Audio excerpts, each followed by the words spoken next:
Whisper bride and groom, that's us on a bus. Two in one seat, love on every detour. You can be sure that I'll show you how it feels to honeymoon on wheels with two in one seat.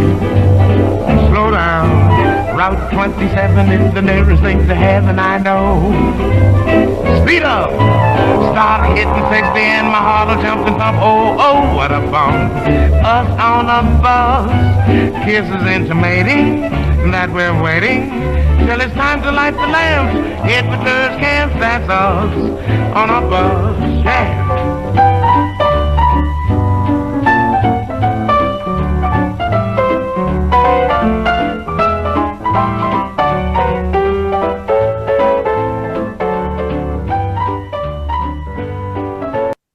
We're on the air, coming to you live from our little adobe home in Los Lunas, New Mexico. It's the Desert Home Companion, where we've got sunshine all day, moonshine all night, and it ain't gonna rain no more, no more.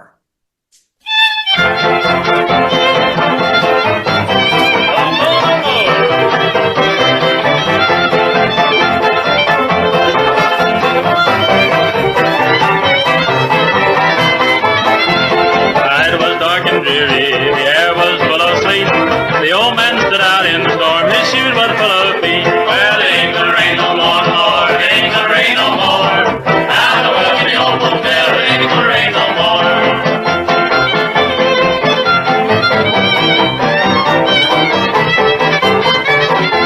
Oh, mosquito, he fly high, mosquito, he fly low. If that old mosquito ever lies on me, he ain't gonna fly no more. Oh, it ain't gonna rain no more, Lord, it ain't gonna rain no more. Hotel ain't gonna rain no more. Yes, fly away, bud.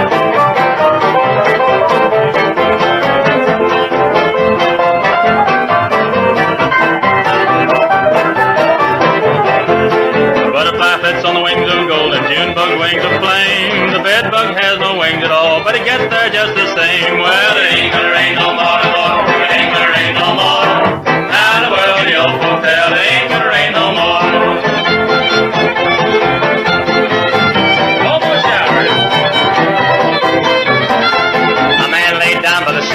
And by the shore he died. Yeah. Now at the coroner's inquest, they called it suicide. Oh, it ain't gonna rain no more, Lord. It ain't gonna rain no more. Now well, the old hotel, it ain't gonna rain no more.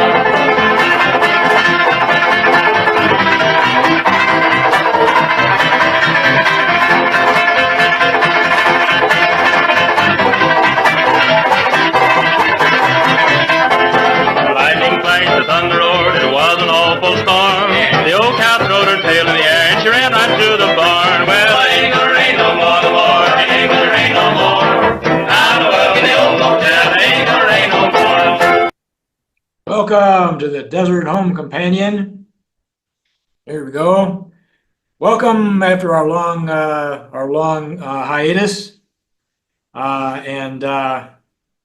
Tonight's show is brought to you by Pyongyang Celebrity Barbershop, North Korea's only hair salon staffed by blind people, serving the elite.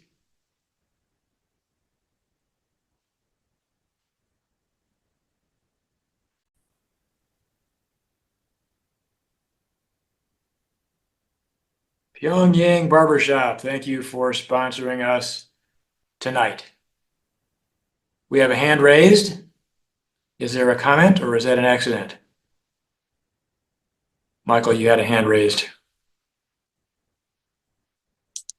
Looks like I'm getting great visuals. I'm getting great sound from you, but I'm not getting the music. Anybody else? Randy, are you getting the music?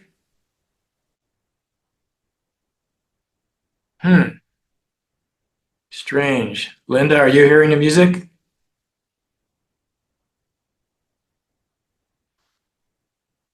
Sounds like it. Yes. Okay, not sure what the issue is there. Sorry, I don't have any suggestions. Well, we mostly have stories, so hopefully you'll hear those okay. So Tonight's show, I think you all know the drill. You can find information about us for anybody watching this later on at cutsbooks.wordpress.com. And I've got some great stories, some original stories, some brand new ones for you that I'm excited about, some very nice music and videos. But first, but first, but first,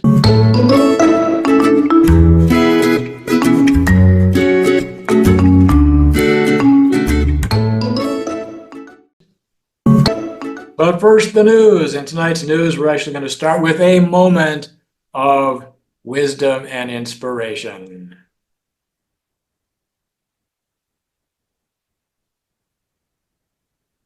I hope this is inspiring to someone. All right. So, the news tonight. Here we go. News, October 2024. Like many other months, October is chock full of days, and many of them are officially national celebration days. Here are some actual, not made up examples of national days in October. The first Tuesday in October is National Taco Day. National Taco Day, it's not Joe Average Holiday. That very same day is National Fruit at Work Day. And it's unclear whether you are required to bring your taco to work unless you work at Taco Bell, in which case you are entitled to a free taco and a medium-sized strawberry. October 1st is National Black Dog Day. I guess every dog has his day. And the first Wednesday in October is National Coffee with a Cop Day. To celebrate this day, we suggest going 60 miles an hour in a 30-mile-an-hour zone. Alternately, put on your N95 mask and sunglasses and walk into any bank with your hands in your pocket. October 2nd is National Fried Scallops Day. This is an actual day, National Fried Scallops Day. And if it happens to be on a Wednesday, you can share these with a cop along with your coffee. October 3rd is National Boyfriend Day. If you haven't got one already, there are a lot of guys ready to volunteer for the day. October 4th is National Vodka Day. So, okay, so far, in the first week, you've OD'd on tacos, scallops, and fruit, gotten drunk on vodka, and hyped up on coffee. But fortunately, there's a cop there with his black dog to make sure you get home okay. We suggest you spend the rest of the month in bed. The October 17th, from 6 p.m. to 7 p.m., is National Lithuanian American Hour, in case that applies to you. All right, so on a serious note here, October is host to Indigenous Peoples Day, which you celebrate the fact that your homeland is overrun, and instead of roaming the wild plains, you get to shop at Walmart. October is also host to the birthdays of many famous people. You may know some of these, including Mahatma Gandhi, Julie Andrews, Eleanor Roosevelt, and Luciano Pavarotti. October 7th alone, we have the birthdays of Desmond Tutu, Vladimir Putin, Simon Cowell, Kamala Harris, and Gerald Kutz, who couldn't make it today because he's preparing for the culmination of his career in an interview. And finally, most importantly, October 16th is the birthday of the 2,000-year-old man. Oh boy, I'm not yet. I'll be 2000 October 16th. That's the news. All right. Our first story tonight is a brand new one, and one that I've enjoyed a lot. I hope you will too. It's science fiction-y. It's called The Gift of Light. I was grateful that our daughter's 16th birthday fell on a Saturday. It meant that for once, we'd be here for her on her special day. Not that we weren't usually around, but how much had I really been available for her? My work had taken me away from the family far more than I ever stopped to realize. Of course, Ned had been nothing but supportive. You're a national treasure, he sometimes told me, though it didn't do much to ease my conscience. And Gracie had at first been too young to understand what going to space meant. It might as well have been going to the grocery store, except that I would be out of touch for months at a time. When she was old enough to understand, she usually just shrugged off my absences with, "Have a good time," or "Say hi to the stars." Lately, she just said, "Whatever."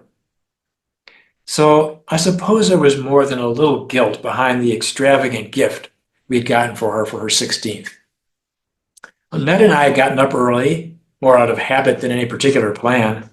We made breakfast together, Mexican-style scrambled eggs with avocado slices, fresh OJ, and whole wheat toast. I kept a curious ear out for signs of life from Gracie, though I should have known that it would probably be 11 before she made an appearance.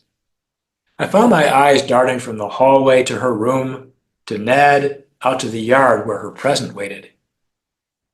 After an hour or two of anticipation and dread, I finally stopped thinking about her out of sheer exhaustion.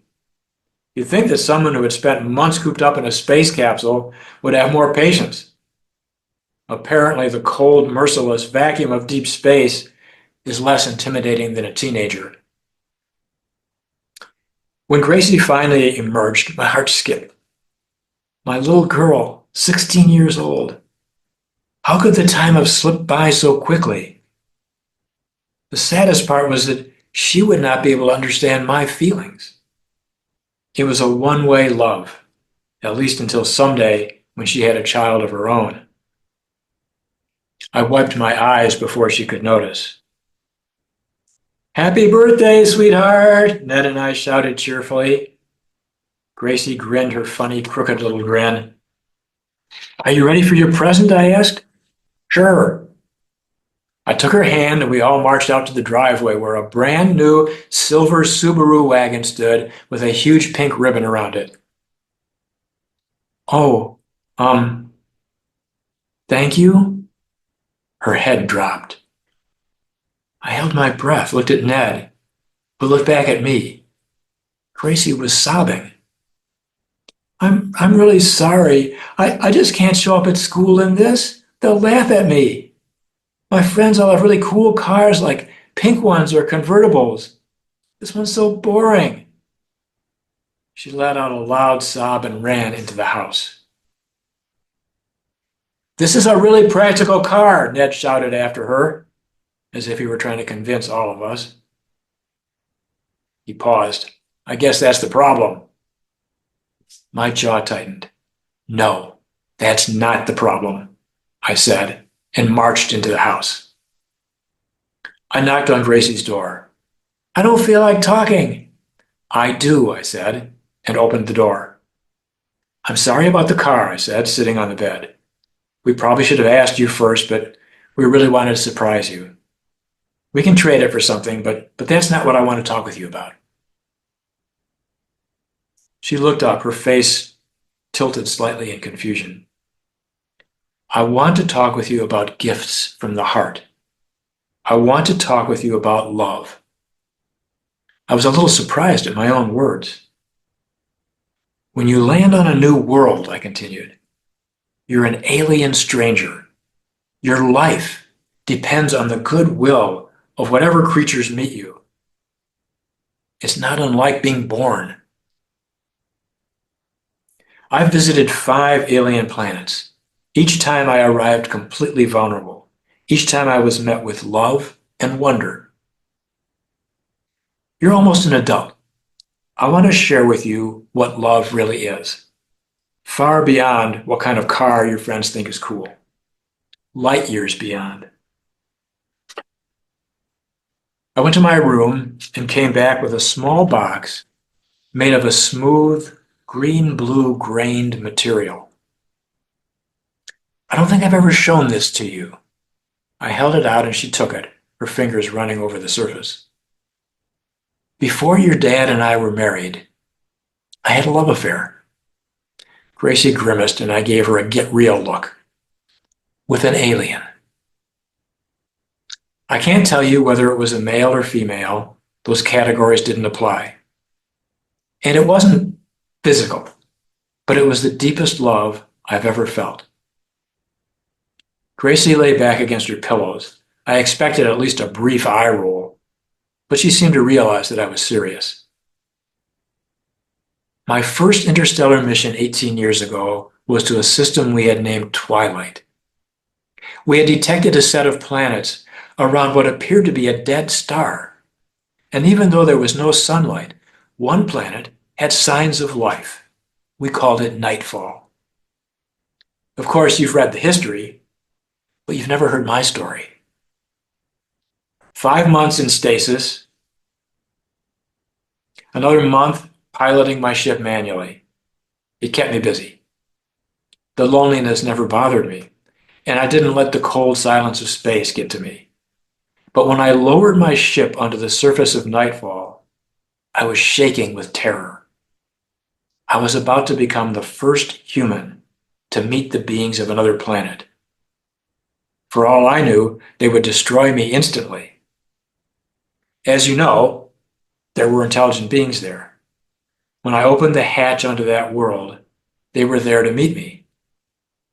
I'll never forget the moment they bowed down and touched the ground in a gesture that was clearly meant to make me feel welcome. What were they like? Gracie asked. I mean, I've read about it, but what were they really like? They felt so familiar. Maybe it was their soft eyes or their graceful, upright bodies. But remember, I could rarely see much of them, or of anything else for that matter. When the afterglow of my ship's burners died away, there was absolute darkness. Learning to live in a world without light was so frustrating. I was there to gather information, and that felt hopeless without my eyes. But I learned little by little to hear, feel, even smell. It wasn't too long before I could experience their world the way they did. Their culture was simple, non-technical. They lived close to nature in small, extended family groups. I learned their language. The sounds weren't too hard to imitate. And gradually, I learned their story. Now, I couldn't have done any of this and probably couldn't have survived without the one named Shogu. Shogu was tall and gave off a sense of being wise. But above all, Shogu cared deeply. Sho followed me around almost continually at first, taught me words, brought me food, helped me navigate in the pitch black of day and night. Eventually, Sho began to teach me about their world. I think Sho sensed that I had come to learn, perhaps to share their story with the rest of the galaxy. Sometimes, during the sleep hours, the sheer loneliness would overwhelm me and I would cry. Sho always came to comfort me, lying next to me, holding me in strong arms covered in alien fur. Their history told of a time when their sun gave off great light, so much light that the planet was bathed in warmth. Tales told of how the light caused plants to grow, providing food for all kinds of creatures. And then the darkness came. The plants and creatures survived only because of the vast network of thermal springs, keeping certain regions of the planet warm and providing a new kind of energy. But the most marvelous thing, the thing that touched me the most, was that they had learned to gather starlight. As you can imagine, compared to light from the sun, starlight is pitiful, insignificant, useless. But to these people who had no light at all, starlight was the most precious gift in the universe. My heart broke to see the utter gratitude that these people had for something so tiny. During my 6 months on Nightfall, I felt like I had come home. My heart too began to fill with small things. And Shogu was always by my side, holding my hand, staring up into the sky, where distant, friendlier stars shed their light. I learned to help with the collection of starlight. Their only technology probably a carryover from before the darkness, was a series of lenses in a light storing process. The collected starlight was used to nurture certain food plants and provide a dim light for seeing each other's faces for a brief moment during rare ceremonies. You have to understand how rare and precious this starlight was. On the day before I left, as the sleep time approached, they held a ceremony for me. Sho and I stood very close, face to face, and they held a small container between us. It contained starlight collected over 5 years, day by day, bit by bit. And when the container was opened, in a brief flash of light, we saw each other's faces for the first time. The next day I left my beautiful nightfall, never to come back. As I stood at the ramp of my ship, Shogo embraced me and placed a smooth box into my hands. This has been collected for 1,000 years, for the day when a messenger comes from a distant sun to renew our hope. It is our gift that will light your way forever. I took the box, the starlight of 1,000 years, kissed Sho's cheek, and turned quickly before Sho could feel my tears. As my ship rose, the brief glow of the jets brought them a view of their world they would never see again. I paused, wiped my eyes, and patted the alien box that lay on the bed between me and Gracie. The only other time I felt such preciousness was the day you were born. We both stood and Gracie gave me a hug. For a moment we looked into each other's faces in the bright light of day that we took so much for granted. I understand, she said in a strong voice that reminded me of Shogu. I believe she did.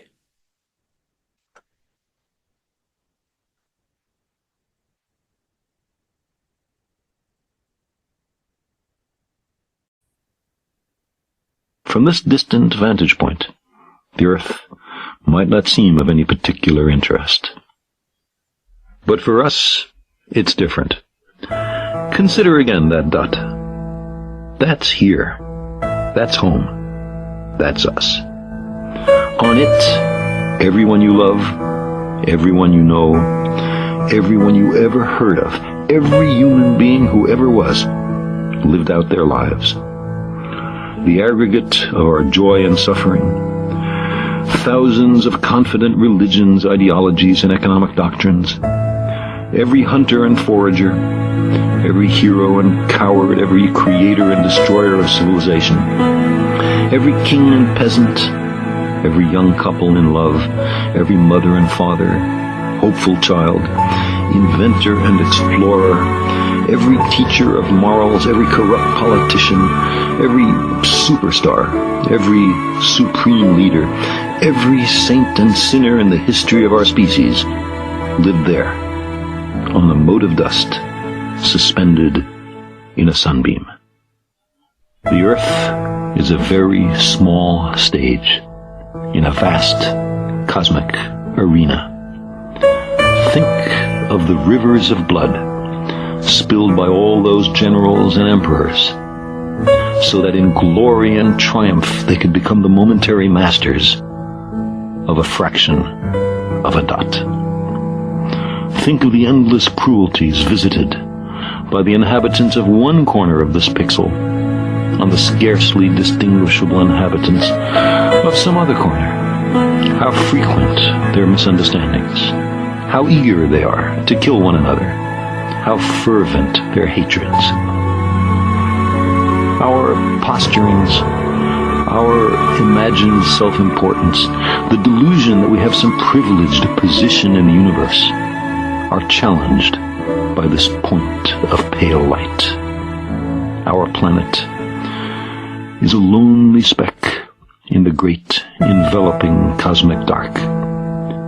In our obscurity, in all this vastness, there is no hint that help will come from elsewhere to save us from ourselves. The Earth is the only world known so far to harbor life. There is nowhere else, at least in the near future, to which our species could migrate. Visit? Yes. Settle? Not yet. Like it or not, for the moment, the Earth is where we make our stand. It has been said that astronomy is a humbling and character-building experience. There is perhaps no better demonstration of the folly of human conceits than this distant image of our tiny world. To me, it underscores our responsibility to deal more kindly with one another and to preserve and cherish the pale blue dot, the only home we've ever known.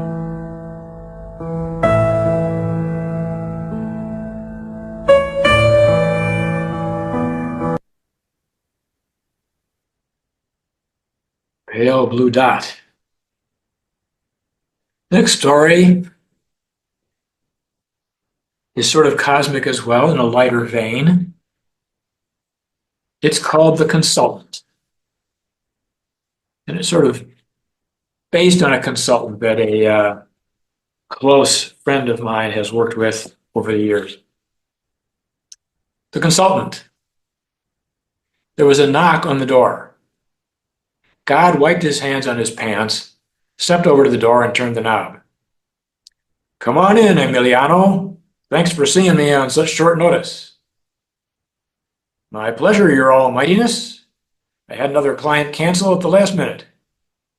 Emiliano took a seat on the couch. For a minute, it looked like he was going to put his feet up on the coffee table, but he didn't.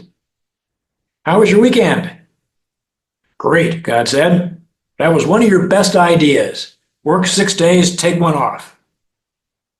Tell you the truth, though, I wouldn't have minded a couple of days instead of one.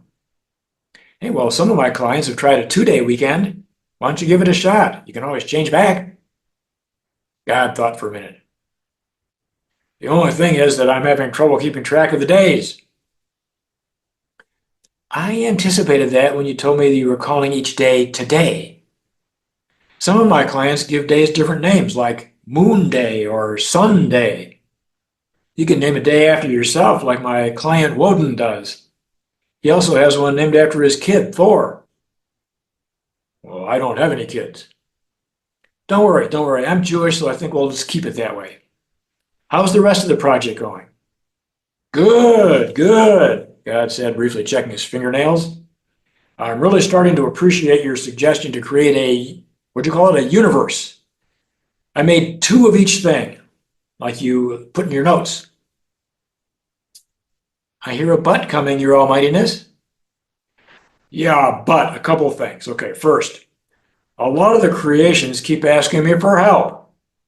I want to keep them happy, but I'm getting a little tired. I mean, each of them has their assigned task to do, and I figured they'd handle it on their own, but every 5 minutes, one of them wants to know if they should do this or that, or what the meaning of it all is, or what time the day is over." "Just remember one thing, Your Almightiness. You're not here to be their friend. You're here to be their God. Can you do that?" God scratched his 24-hour stubble. "Well, won't they hate me then?" "All of my clients think that at first, but in the long run, they'll respect you." God took a deep breath. "I'm going to trust you on that. You're the pro. That's why I hired you." Emiliano gave in to the urge to put his feet up on the coffee table. "Exactly." God cleared his throat. "Well, there's another thing. Some of the creations are dying. You did warn me that was going to happen. But when I thought it through, I realized that I'm going to have to keep making new ones or replace the old ones for the rest of my life, which is pretty much forever. I'm not sure this is what I wanted to get into." "Not to worry, Your Almightiness. Some of my clients are using something called reproduction. It's been pretty well tested and can result in huge profits for you. In your case, I'd suggest what we call sexual reproduction. It creates a good mixing of genetic material and has the side benefit of keeping the creations preoccupied on the weekend." "Well, I guess you better tell me how it works since I'm ultimately responsible, but Try to keep it simple for me, okay? Emiliano stretched and clasped his hands behind his head. You've got two of each thing, right? You make one of them female and the other male. I'll write down the details for you with some schematics. Each has a set of what we call reproductive organs. Emiliano paused for a moment. I'll try to make this simple. It's like this. The male and female connect to each other through their reproductive organs. A little fang passes from the female into the male, and a new creature starts to grow inside the male. Give it 9 months in the case of humans, and then it's big enough to come out and live on its own. God couldn't help but laugh. Emiliano, you've had some crazy ideas, but that takes the angel food cake. You're pulling my leg, right? Trust me, Emiliano said, checking his watch. I got a lunch appointment. I'll send you the fact sheets. Why don't you give it a try and check back with me? Enjoy your moon day. Which one is that? God said, but Emiliano was already out the door. The next day, God studied the schematics and made the changes. Then he got Emiliano on a video call. Take a look at this, Emiliano. Is this what's supposed to happen?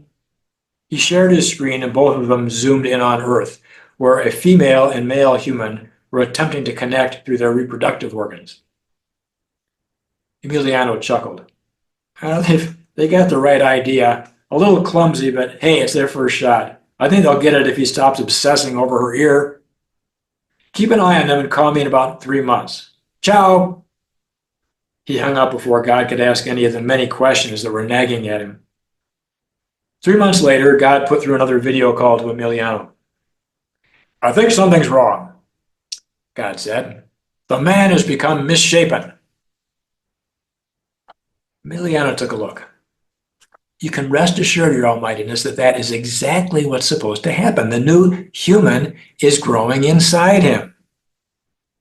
Emiliano, I'm trusting you. Don't take me on some wild goose chase here. This is completely normal.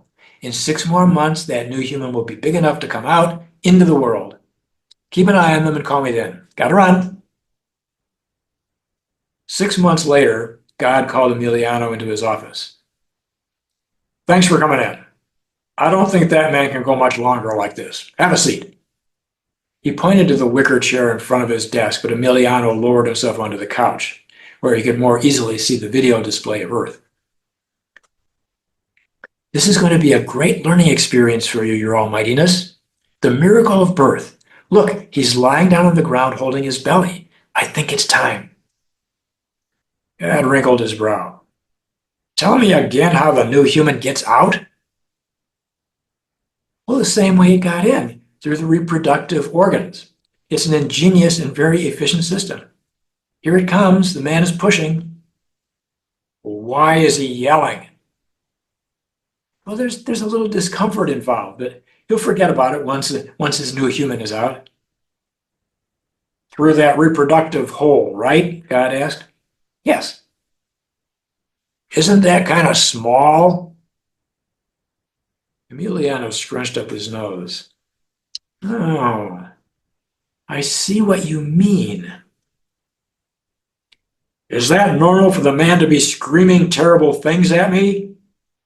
He can't actually kick my posterior orifice into a bloody pulp, can he? Emiliano moistened his lips and gnawed his tongue. I think we have a small problem.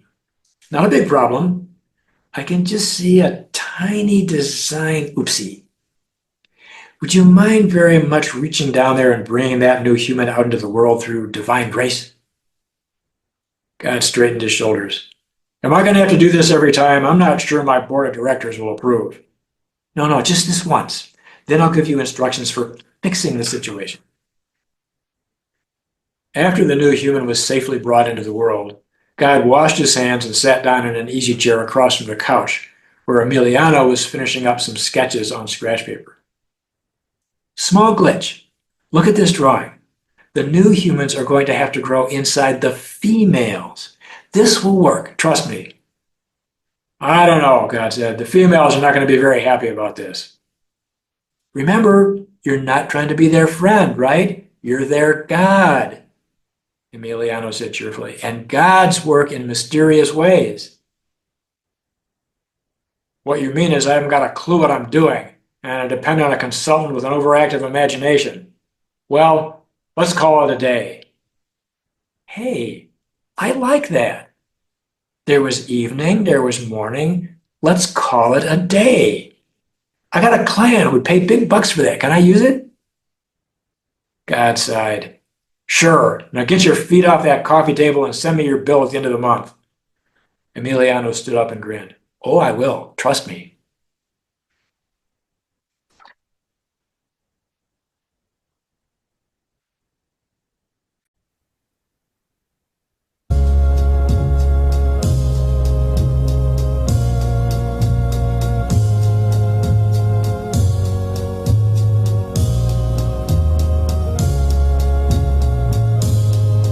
When a man loves a woman, can't keep his mind on nothing else. He changed the world for the good thing he found. If she is bad, he can see it. She can do no wrong. Turning back on his best friend if he put her down. When a man loves a woman, spend his very last dime, trying to hold on to what he needs. He give up all his comforts and sleep out in the rain. If she said that's the way it ought to be. Well, the man loves a woman. I gave you everything I had.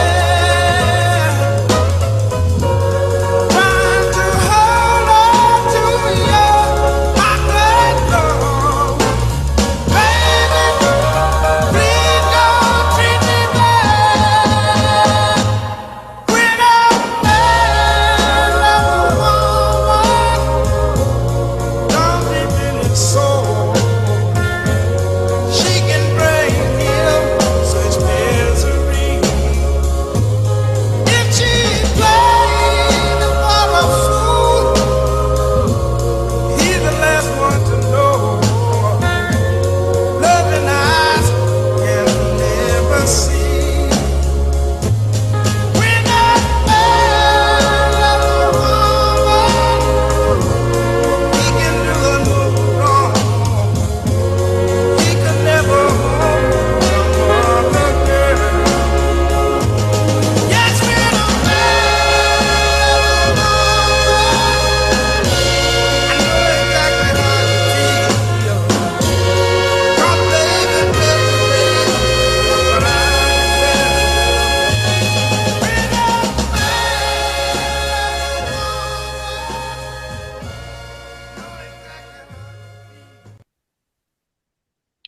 All right, our next story is called Special. When the committee asked her if she would chair the Midvale Special Olympics, Sharon Sonderman smiled quietly to herself. After 15 years, it was considerate of them to bother to ask, rather than just assume. And of course, she would accept. The MSO had been the greatest joy of her year while her daughter was still living. It had been the moment she could look forward to each season, when Tammy could stand up in front of the entire community, at least those Midvale residents who cared enough to open their hearts, and receive the love and acceptance that she so deserved and needed. On that day, no one ever laughed at Tammy's scratchy violin playing. No one patted her head condescendingly and said, "You'll get it someday." No one turned their eyes away from what to them was a clumsy, unpleasant sight. On that day, people saw Tammy as Sharon saw her. A beautiful being, full of life, full of love, and like everyone, needing to share her joy with others. These last years had been for Sharon a painful transition. Sometimes her sadness made it hard to appreciate the other MSO participants. She'd been shocked to find herself sometimes thinking, why should this person get all the praise when my little girl is not here to get it? Why did she continue to chair the event? Even last year she'd had doubts. Was she trying to relive the past? If so, it wasn't working, she admitted to herself. Certainly it was a good thing to support these special people, wasn't it? The answer presented itself to her as a dark cloud in her soul. She hesitated to let the bitter words come, but they came on their own. What's so special about a teenager who can barely utter a sentence? What's so special about a grown woman whose only practical skill is sorting used clothing with supervision? What's so special about people that bring tears to her eyes when she watches them? Sharon sobbed. They are special, she told herself, but she could no longer remember why. The Midvale Special Olympics took place at the county fairgrounds the second Saturday in July. To be honest, the MSO was more of a talent show than an Olympic event. Each participant or group of participants had spent months preparing their presentation, and on this day, the excitement that ran among them was visible on their animated faces and in their eager activity. It was an unusually hot day, and the outdoor stands were less than packed. Sharon recognized many of the families of the participants. Was it just her, or was it the heat, or did they look a little weary after years of giving all they had to support their loved ones? Did they too have a hard time remembering what was special? Sharon felt distracted as the participants presented their talents, their skills, their creativity throughout the afternoon. She felt as though not just the flies were buzzing around her. Just after 4 o'clock, the announcer introduced the last participant, a young man of perhaps 30 whom Sharon had never met before.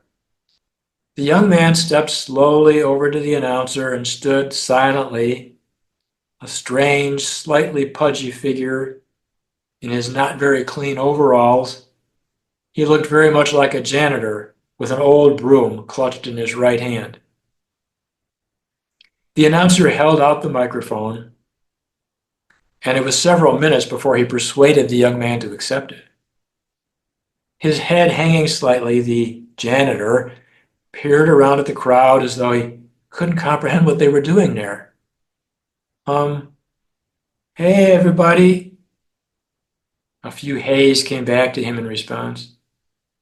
My name is Eddie. He stopped and grinned. A few more high eddies came from the crowd.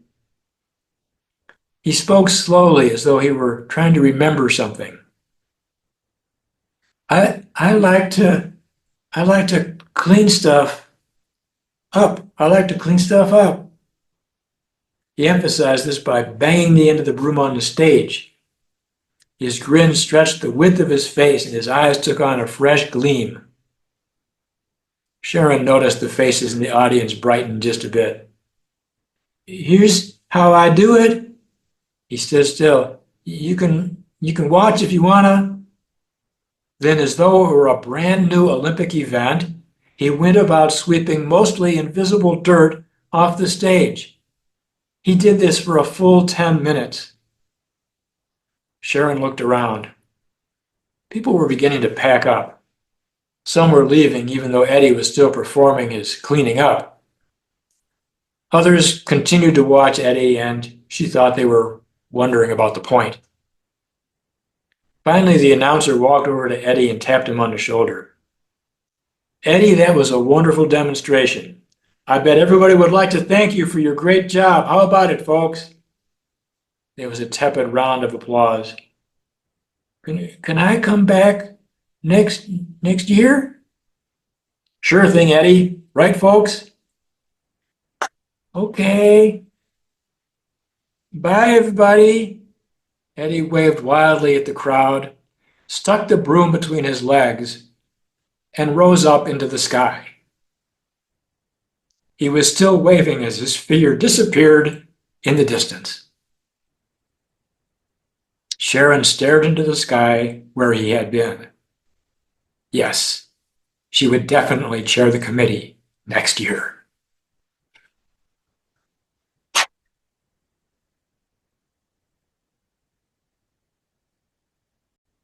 Welcome to America's Got Talent. What's your name? I'm Cody. Hi, Cody. I'm Cody D. How old are you? I am 22 years old. Yeah. Who are you, miss? Who are you? I'm Mom. Oh, I'm hi, Tina Mom. Lee. Hi, Tina. How are you? What are you going to do here for us today?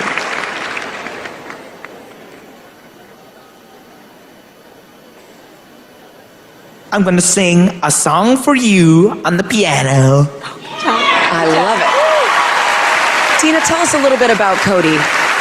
Cody is blind and autistic. Wow. We found out that he loved music really early on. He listened and his eyes just went huge. And he started singing. And that's when I was in tears because that's when I realized, oh my gosh, he's an entertainer. So, yeah. Come on, Cody. Come on.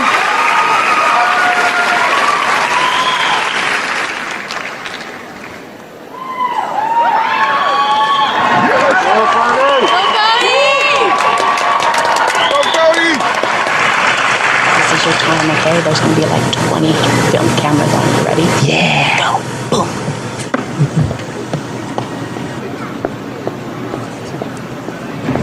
Boom.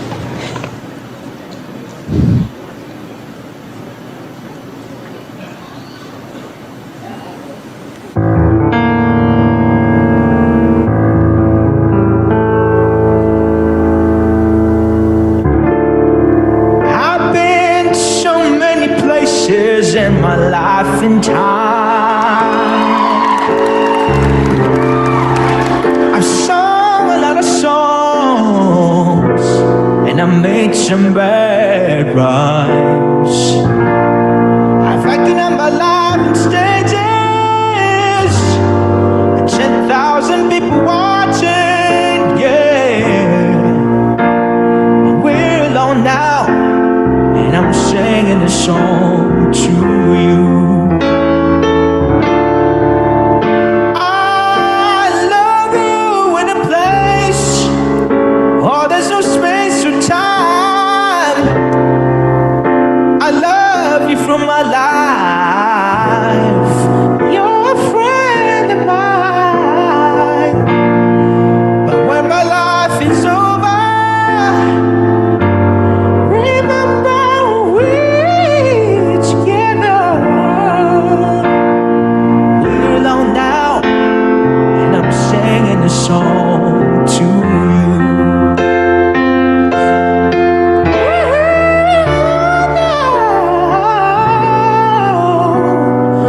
And I'm singing a song to you.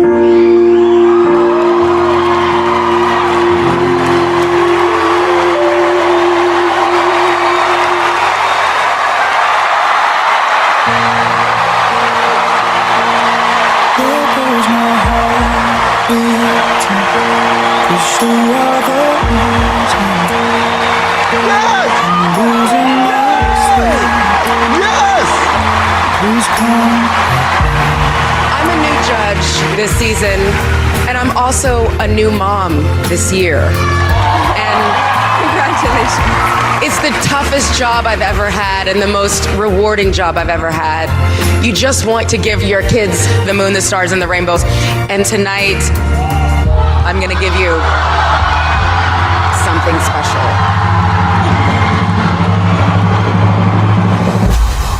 Climb every mountain and swim every ocean just to be with you.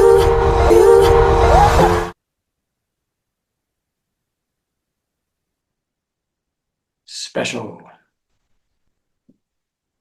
This brings us to our final story of the evening in a slightly different vein. You'll recognize in a minute what this is about.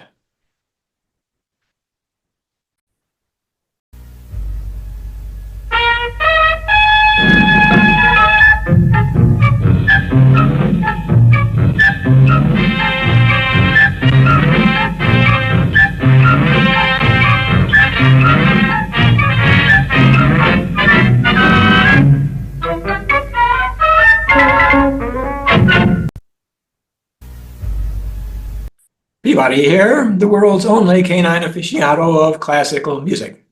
It was a coolish, cloudy day, and I had been listening to my collection of Debussy when my boy Sherman came trotting over, grinning like he had just caught a bird. "Mr. Peabody, I've just memorized the titles of all of Ludwig Beethoven's works. Do you want to hear them in chronological order?" Thinking quickly in order to avoid what would certainly be a tedious recital, and yet not wanting to thwart Sherman's puppy-like enthusiasm, I said, "Better yet, Sherman, why don't we pay Mr. Beethoven another visit and see how his progress is coming along?" "That's a great idea, Mr. Peabody." My delay tactic having been successful, I hastened to remind Sherman that one of the primary tenets of time travel, remember, Sherman, we mustn't talk about compositions that he hasn't written yet. Our last visit with Beethoven had nearly been a disaster, as we tried to help him out of a slump without actually telling him what he was going to write next. We grabbed a couple sandwiches and headed for the Wayback Machine, where I set the time and location to bring us to approximately the middle of Beethoven's most productive period, a few years after our previous visit. The Wayback delivered us with its usual efficiency right on the doorstep of Beethoven's flat. I knocked and waited. The door opened. "Ah, it's the talking doggy again. What a surprise! Come in, come in. You want a nice bowl of warm milk?" "Sure," Sherman said. We settled into the living room, where Herr Beethoven placed a saucerpan on the floor, and Sherman obligingly lapped it up. "I hope we're not interrupting your creative endeavors," I began. "We were just thinking of you and wondering how your new compositions are coming along." He sat down in an overstuffed chair and rubbed his wild hair. "Composition? Who could compose anything in times like this?" He waved his hand around as if to indicate the times he was referring to. "Times like what?" I asked. "Why, this mad creature on the loose. Whenever the moon is near full, he attacks helpless victims. No one is safe." "Do you mean there's a werewolf, Mr. Beethoven?" Sherman asked. "A were what? Who?" Beethoven said. I spoke up quickly to avoid a temporal contamination. "I believe that Herr Beethoven is referring to a person with a bad habit." "Bad habit, you betcha! This maniac goes out only near the full moon, chooses his victim, and then I can't even say it."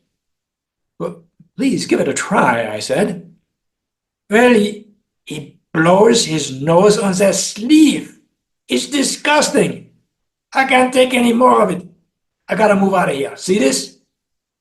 He pulled out a long sheet of paper with some complex text on it. "This is for a cottage in the country." "Is that for purchasing the cottage?" I asked. "No, it's for a lease." "Ah," I said, treading carefully, "for a lease. Well, that might be an interesting title for a composition, don't you think?" "Are you nuts? A song about a contract? Anyway, tonight is the full moon, so you better stay inside." "Au contraire, mein Herr, I'm genetically predisposed for tracking, and I intend to track down this nose-blowing miscreant, bring him to justice, and let you get back to the business of composing." "Okie dokie, but don't say I didn't warn you." Sherman and I prepared ourselves as best we could, rested until dark, and then, as the full moon rose in a cloudless sky, we ventured forth into the local park. Sherman served as the decoy, looking up into the sky and humming absent-mindedly, and I hid behind a clump of bushes. Sure enough, within a few moments, a lone figure jumped out of the shadows, ran over to Sherman, and buried his nose in Sherman's sleeve, blowing loudly. I leapt from my hiding place and clamped my bared canines firmly around the man's leg. "Gah, let me go," the man whined. "Not until you promise never to do this again," I managed to growl between clenched teeth. Beethoven, who had been watching us through a window at a safe distance, came running over. "Heinrich Schmidt, it's been you all along. Why are you doing this, you Dummkopf?" Heinrich whimpered. "I have terrible allergies.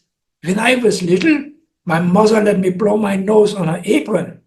But now she's gone, and I keep hoping someone will love me enough to help clear my sinuses and my nose. But my eyesight isn't too good, so I wait until the full moon. So far, it's not working out too well. If everyone will just wait here, I believe I have a solution." I trotted back to the Wayback, returned to the present, bought a large supply of modern decongestant, and did a quick history to discover who Heinrich would eventually marry. Then I returned to the past. "Take one of these when you're feeling stuffy," I said, "and I suggest you pay a call on Helga Mueller. You might find her sympathetic to your condition." Having solved the problem, we walked Herr Beethoven back to his flat. "I think you can safely get back to your compositions now," I said. "Perhaps we've provided some inspiration." "Well, you saved the day again. I'm thinking of writing a song about what the price is for a doggy in the window." I coughed. "I'm sure that would be a big hit. Until the next time, auf Wiedersehen." Sherman and I returned to the Wayback, which, with its usual efficiency, delivered us back to my apartment. "Good work, Sherman," I said, rubbing him behind the ears. "I'm quite positive that the incident with Mr. Schmidt will inspire Beethoven to write one of his most famous pieces." Sherman appeared to scan his comprehensive memorized list of Beethoven's works and looked puzzled. "Well, Mr. Peabody, I don't remember any." "Wait, you don't mean—" "I'm afraid I do, Sherman. The Moonlight Sonata."